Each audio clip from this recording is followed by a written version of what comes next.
இன்றைக்கி நம்ம என்ன பார்க்க போகிறோம் அப்படின்னு சொன்னால் யூனிட் 4ல் இருக்க லோக்பால் அப்படின்ற ஒரு டாபிக் தான் பார்க்க போகிறோம். லோக்பால் அப்படின்னா மக்கள் காவலன்.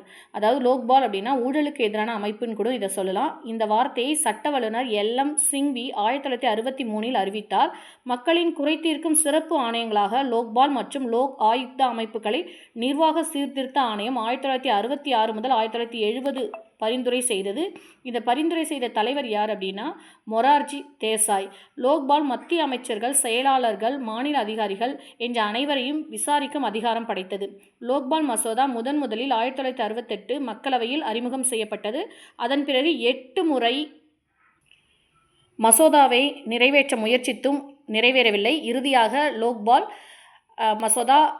மற்றும் லோக் ஆயுக்தா மசோதா 2011 நிறைவேற்றப்பட்டு 2014 ஜனவரி 1இல் குடியரசுத் தலைவர் ஒப்புதல் பெறப்பட்டது.